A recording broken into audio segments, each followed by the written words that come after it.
नमस्कार दोस्तों, अनमोल साहित्य की दुनिया में आपका स्वागत है। आज हम बात करेंगे ऐसी किताब जिसे हर किसी ने सुना होगा, चाहे वह छोटा हो या बड़ा। स्कूल में, विद्यालय में, यूनिवर्सिटी में, घर में, परिवार में, हर जगह आपने ज़रूर सुना होगा। तो किताब का नाम है श्रीमद् भगवत गीता। यह किताब जितना पुराने समय में प्रचलित थी, उतना ही आधुनिक जनजीवन में भी प्रचलित है। बदलते सामाजिक परिदृश्यों में अपनी महत्ता को बनाए हुए और इसी कारण तकनीकी विकास ने इसकी उपलब्धता को बढ़ाया है तथा अधिक बोधगम्य बनाने का प्रयास किया गया है। दूरदर्शन पर प्रसारित धारावाहिक में महाभारत बहुत ज़्यादा प्रचलित रही है, जिसमें कृष्ण के चरित्र को सबने बहुत ही सराहा और पसंद किया है। श्रीमद् भगवत गीता वर्तमान में धर्म से ज़्यादा जीवन के प्रति अपने दार्शनिक दृष्टिकोण को लेकर भारत में ही नहीं, विदेशों में भी लोगों का ध्यान अपनी ओर आकर्षित कर रही है। निष्काम कर्म का गीता का संदेह प्रबंधन गुरुओं को भी लुभा रहा है। विश्व के सभी धर्मों की सबसे प्रसिद्ध पुस्तकों में भी शामिल है। गीता प्रेस गोरखपुर जैसी धार्मिक साहित्य की पुस्तकों को काफ़ी कम मूल्य पर उपलब्ध कराने वाले प्रकाशन ने भी कई आकार में, अर्थ और भाषा में श्रीमद् भगवत गीता के प्रकाशन को जनता तक पहुंचाने का बहुत अच्छा प्रयास किया है। भगवत गीता का उपदेश अत्यंत पुरातन योग है। श्री भगवान कहते हैं, इसे मैंने सबसे पहले सूर्य से कहा था। सूर्य ज्ञान का प्रतीक है, अतः श्री भगवान के वचनों का तात्पर्य है कि पृथ्वी उत्पत्ति से पहले भी अनेक स्वरूप अनुसंधान करने वाले भक्तों को यह ज्ञान दे चुका हूँ। यह ईश्वरीय वाणी है जिसमें संपूर्ण जीवन का सार है एवं आधार है। मैं कौन हूँ? यह देह क्या है? इस देह के साथ क्या मेरा आदि और अंत है? देह त्यागने के पश्चात क्या मेरा अस्तित्व रहेगा? यह अस्तित्व कहाँ और किस रूप में होगा? मेरे संसार में आने का क्या कारण है? मेरे देह त्यागने का बाद क्या होगा? कहाँ जाना है? किसी भी जिज्ञासु के हृदय में यह बातें निरंतर घूमती रहती हैं। हम सदा इन बातों के बारे में सोचते हैं और अपने स्वरूप को नहीं जान पाते हैं। गीता शास्त्र में इन सभी प्रश्नों के उत्तर सहज ढंग से श्री भगवान ने धर्म संवाद के माध्यम से दिए हैं। धर्म शब्द का प्रयोग गीता में आत्म स्वभाव एवं जीवन स्वभाव के लिए जगह जगह प्रयुक्त हुआ है। इसी परिप्रेक्ष्य में धर्म एवं अधर्म को समझना आवश्यक है। आत्मा का स्वभाव धर्म है, अथवा कहा जाए धर्म ही आत्मा है।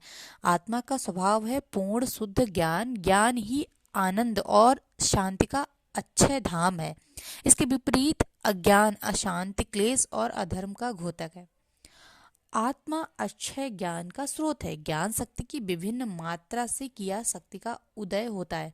प्रकृति का जन्म होता है। प्रकृति के गुण सत्य रज तम का जन्म होता है। सत्य रज का अधिकता धर्म को जन्म देती है। तम रज की अधिकता होने पर आसुरी प्रवृत्तियां प्रबल होती हैं और धर्म की स्थापना आधारित गुणों के स्वभाव को स्थापित करने के लिए, सत्तो गुण की वृद्धि के लिए अविनाशी ब्राह्मी स्थिति को प्राप्त आत्मा अपने संकल्प से देह धारण कर अवतार ग्रहण करती है। संपूर्ण गीता शास्त्र का निचोड़ है, बुद्धि को हमेशा सूक्ष्म करते हुए महाबुद्धि आत्मा में लगाए रखो तथा संसार के कर्म अपने स्वभाव के अनुसार सरल रूप से करते रहो।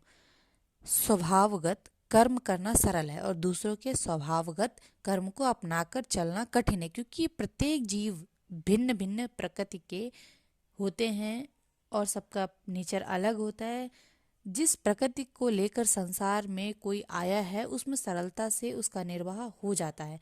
श्री भगवान ने संपूर्ण गीता शास्त्र में बार बार आत्मरत आत्म स्थिति होने के लिए कहा है। स्वाभाविक कर्म करते हुए बुद्धि का अनासक्त होना सरल है, अतः इससे ही निश्चयात्मक मार्ग माना है।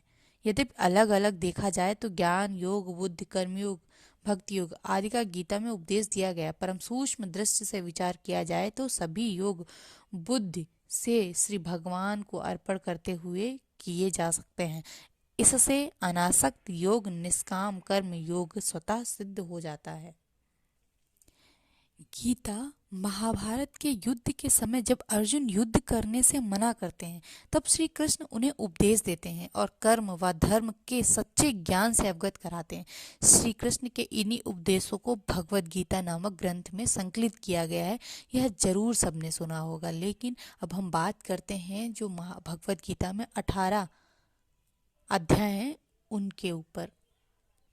प्रथम अध्याय, इसका नाम है अर्जुन विषाद योग। वह गीता के उपदेश का विलक्षण रंगमंच प्रस्तुत करता है, जिसमें श्रोता और वक्ता दोनों ही कुतूहल शांति के लिए ही नहीं वरन जीवन की प्रगाढ़ समस्या के समाधान के लिए प्रवृत्त होते हैं। शौर्य और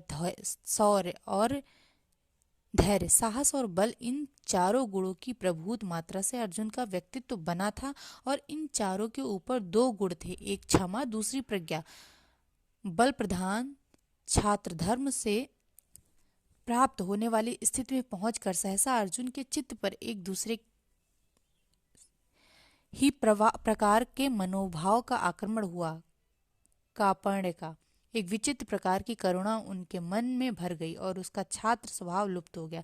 जिस कर्तव्य के लिए वह कटिबद्ध हुआ था उससे वह विमुख हो गया। ऊपर से देखने पर तो इस स्थिति के पक्ष में उसके तर्क का धर्मयुक्त जान पड़ते हैं, किंतु स्वयं ही उसे कापण्य दोष कहा जाता है, माना जाता है। कृष्ण ने अर्जुन की जब यह स्थिति देखी तो अर्जुन का शरीर ठीक है, किंतु आरंभ में युद्ध होने से पहले अर्जुन घबरा जाते हैं, उनका मनोबल टूट जाता है और वह खंडित हो जाते हैं। ऐसे में कृष्ण के सामने एक गुरु का कर्तव्य उभरता है और वह अर्जुन को तर्क से, बुद्धि से, ज्ञान से, कर्म से, चर्चा से, विश्व के स्वभाव से, उसमें जीवन की स्थिति से, दोनों के नियामक अव्यय पुरुष के परिचय से और सर्वोपरि परम सत्तावान ब्रह्मा से साक्षात दर्शन से अर्जुन के मन का उद्धार करना उनका यह लक्ष्य बन जाता है। इस अध्याय में वह उनके डगमगाते स्वभाव और युद्ध न करने से घबराए हुए विचार को युद्ध करने के लिए प्रेरित करते हैं। दूसरे अध्याय का नाम सांख्य योग है, जिसमें जीवन की 2 प्राचीन सम्मानित परंपराओं का तर्कों द्वारा वर्णन आया है। अर्जुन को उस कृपण स्थिति में रोते देखकर कृष्ण ने उनका ध्यान दिलाया कि इस प्रकार का क्लेश और हृदय की क्षुद्र दुर्बलता अर्जुन जैसे वीर के लिए उचित नहीं है। कृष्ण ने अर्जुन की अब तक दी हुई सभी युक्तियों को प्रज्ञावाद का झूठा रूप कहा। उनकी युक्ति यह है कि प्रज्ञा दर्शन काल, कर्म और स्वभाव से होने वाले संसार की सब घटनाओं और स्थितियों को अनिवार्य रूप से स्वीकार करता है। जीना और मरना, जन्म लेना और बढ़ना, विषयों पर आना और जाना, सुख दुख का अनुभव, ये तो संसार में होते ही रहते हैं। अर्जुन को संदेह हुआ कि इस प्रकार की बुद्धि प्राप्त करना संभव है। व्यक्ति कर्म करे और फल ना चाहे तो उसकी क्या स्थिति होगी? यह एक व्यवहारिक शंका थी। उनसे पूछा कि इस प्रकार का दृढ़ प्रज्ञा वाला व्यक्ति जीवन का व्यवहार कैसे करता है? आना जाना, खाना पीना, कर्म करना, उसमें लिप्त होकर निर्लेप कैसे रहा जा सकता है? कृष्ण ने कितने ही प्रकार से बाह्य इंद्रियों की अपेक्षा मन के संयम की व्याख्या की है। अर्जुन की कायरता के विषय में इसमें संवाद है, सांख्य योग है, कर्मयोग है, स्थिर बुद्धि व्यक्ति के गुण की बात की गई है। अब बात करते हैं तीसरे अध्याय की। इसको कर्मयोग कहा गया है। अर्जुन ने इस विषय में और गहरा उतरने के लिए स्पष्ट प्रश्न किया और सांख्य और योग, इन दोनों मार्गों में आप किसे अच्छा समझते हैं और क्यों नहीं यह स्थित कहते हैं मैं इन दोनों में से किसे अपनाऊं? इस पर कृष्ण ने भी उतनी ही स्पष्टता से उत्तर दिया कि लोक में 2 निष्ठाएं और जीवन दृष्टियां हैं। सांख्यवादियों के लिए ज्ञान योग है और कर्म मार्गियों के लिए कर्म योग है। यहाँ कोई व्यक्ति कर्म छोड़ ही नहीं सकता। प्रकृति तीनों गुणों के प्रभाव से व्यक्ति को कर्म करने के लिए बाध्य करती है। कर्म से बचने वालों के प्रति एक बड़ी संख्या है वह यह कि ऊपर से तो कर्म छोड़ बैठते हैं पर मन ही मन उसमें डूबे रहते हैं। यह स्थिति ऐसा है और इसे कृष्ण ने गीता में मिथ्याचार कहा है। इसमें नित्य कर्म करने वाली की श्रेष्ठता बताई गई है। यज्ञादि कर्मों की आवश्यकता, अज्ञानी और ज्ञानी के लक्षण के बारे में बात की गई है। काम के निरोध का विषय। चौथा अध्याय है ज्ञान कर्म संन्यास योग। यह बताया गया है कि ज्ञान प्राप्त करके कर्म करते हुए भी कर्म संन्यास का फल किस उपाय से प्राप्त किया जा सकता है। यही गीता का वह प्रसिद्ध आश्वासन है कि जब जब धर्म की ग्लानि होती है तब तब मनुष्यों के बीच भगवान का अवतार होता है, अर्थात भगवान की शक्ति विशेष रूप से मूर्ति होती है। भगवान बताते हैं कि सबसे पहले मैंने यह ज्ञान भगवान सूर्य को दिया था। सूर्य के पश्चात गुरु परंपरा आगे बढ़ती चली आई। श्री कृष्ण कहते हैं कि जब जब धर्म की हानि और अधर्म की वृद्धि होती है तब मैं अपने स्वरूप की रचना करता हूँ। साधुओं की रक्षा के लिए, दुष्ट कर्मियों का विनाश करने के लिए, धर्म की स्थापना के लिए मैं युग युग में मानव के रूप में अवतार लेता रहूंगा। अब बात करते हैं 5वें अध्याय की। इसे कहा गया है कर्म संन्यास योग। इसमें कर्म के साथ जो मन का संबंध है उसके संसार पर या उसे विशुद्ध करने पर विशेष ध्यान दिलाया गया। यह भी कहा गया है कि ऊंचे धरातल पर पहुंचकर सांख्य और योग में कोई भेद नहीं रह जाता। किसी एक मार्ग पर ठीक प्रकार से चलें तो समान फल प्राप्त होता है। जीवन के जितने कर्म हैं सबको समर्पण कर देने से व्यक्ति एकदम शांति के ध्रुव बिंदु पर पहुंच जाता है और जल में खिले कमल के समान कर्म रूपी जल से लिप्त नहीं होता है।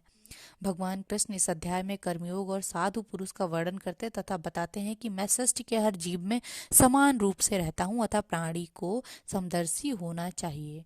ज्ञानी महापुरुष विद्या विनय युक्त ब्राह्मण में और चांडाल में तथा गाय हाथी एवं कुत्ते में समरूप परमात्मा को देखने वाले होते हैं।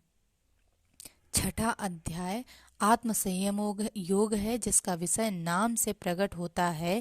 जितने विषय हैं उन सब इंद्रियों का संयम यही कर्म और ज्ञान का निचोड़ है। सुख में और दुख में मन की समान स्थिति, इसे ही योग कहते हैं।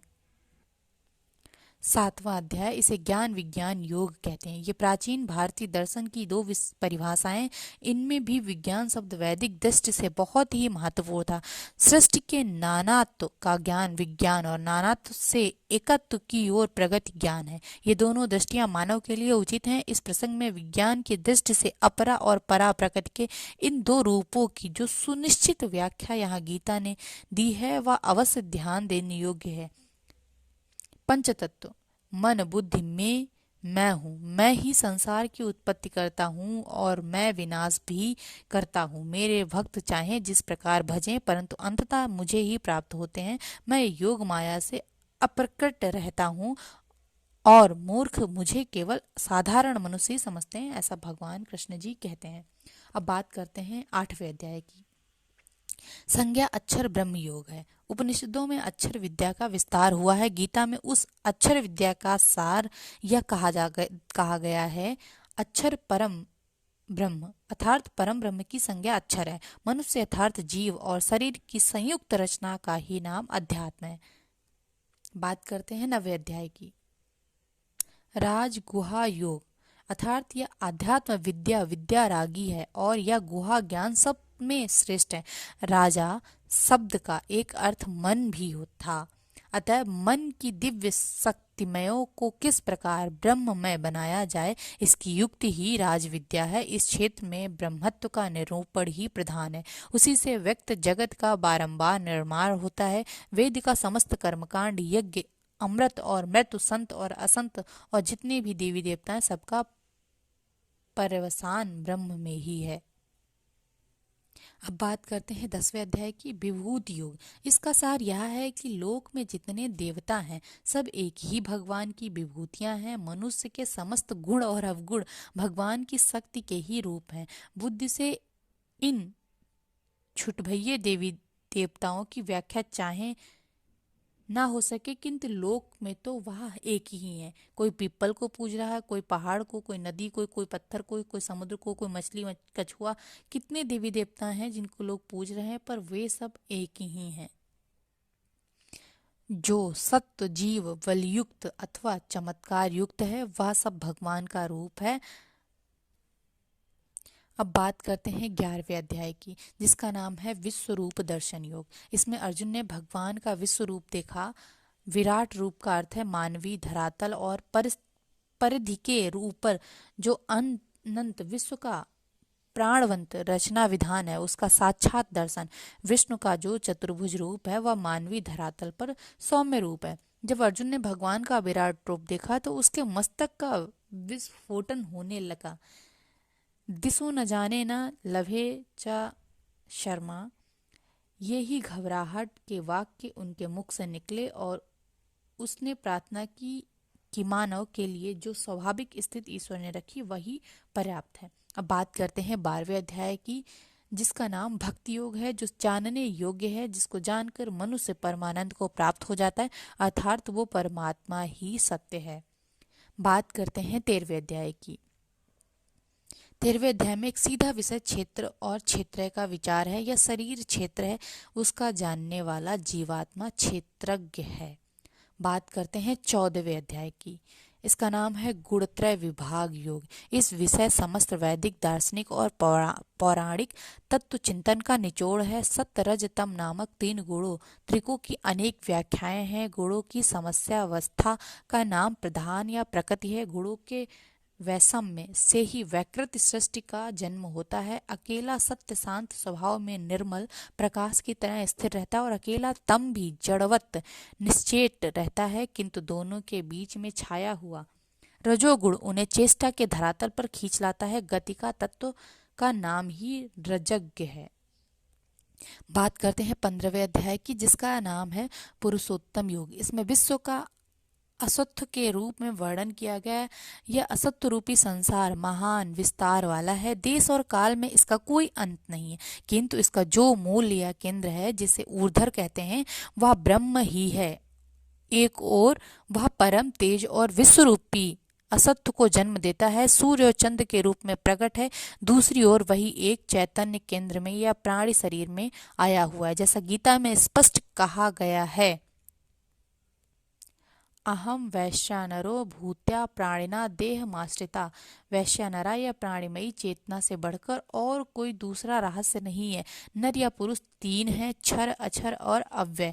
पंचभूतों का नाम है क्षर, प्राण का नाम है अक्षर और मन स्वतः का या चेतना की संज्ञा अव्यय है। इन्हीं 3 नरों की एकत्र स्थिति से मानवीय चेतना का जन्म होता है। उसे ही ऋषियों ने वैश्यानर अग्नि कहा है। अब बात करते हैं 16वें अध्याय की। 16वें अध्याय में देवासुर संपत्ति का विभाग बताया गया है। आरंभ से ही ऋग्वेद में सृष्टि की कल्पना दैवी और असुर शक्तियों के रूप में की गई। यह सृष्टि के दिव्य विरुद्ध रूप की कल्पना है। एक अच्छा और दूसरा बुरा, एक प्रकाश में दूसरा अंधकार में, एक अमृत दूसरा मृत, एक सत्य दूसरा अनत्य। अब बात करते हैं 17वें अध्याय की। संज्ञा श्रद्धा त्रय विभाग योग है। इसका संबंध सत्य रज और तम इन 3 गुणों से ही है, अर्थात इसमें जिस गुण का प्रादुर्भाव होता है उसकी श्रद्धा या जीवन की निष्ठा वैसी ही बन जाती है। यज्ञ तप दान कर्म ये सब 3 प्रकार की श्रद्धा से संचालित होते हैं। यहाँ तक कि आहार भी 3 प्रकार का है। उनके भेद और लक्षण गीता ने बताए हैं। अब हम बात करते हैं आखिरी और 18वें अध्याय की। संज्ञा मोक्ष संन्यास योग। इसमें गीता के समस्त उपदेशों का सार एवं उपसंहार है। यहाँ पुनः बलपूर्वक मानव जीवन के 3 गुणों का महत्व कहा गया है, बताया गया है। पृथ्वी के मानवों में और स्वर्ग के देवताओं में कोई भी ऐसा नहीं जो प्रकृति के चलाए हुए इन 3 गुणों से बचा हो। मनुष्य को बहुत देख भाग कर चलना आवश्यक है, जिससे वह अपनी बुद्धि और प्रवृत्ति की बुराई से बचा जा सके और यह क्या कार्य है क्या अकार्य है इसको पहचान सके, क्या अच्छा है क्या बुरा है यह पहचान सके। धर्म और धर्म को बंध और मोक्ष की वृत्ति और निवृत्ति को जो बुद्धि ठीक से पहचानती है वही सात्विकी बुद्धि है और वही मानव की सच्ची उपलब्धि है। इस प्रकार भगवान ने जीवन के लिए व्यवहारिक मार्ग का उपदेश देकर अंत में यह कहा कि मनुष्य को चाहिए कि संसार के सब व्यवहारों का सच्चाई से पालन करते हुए जो अखंड चैतन्य तत्व है, जिसे ईश्वर कहते हैं, जो प्रत्येक प्राणी के हृदय या केंद्र में विराजमान है, उसमें विश्वास रखे, उसका अनुभव करे। वही जीव की सत्ता है, वही चेतना है, वही सर्वोपरि आनंद का स्रोत है। धन्यवाद दोस्तों।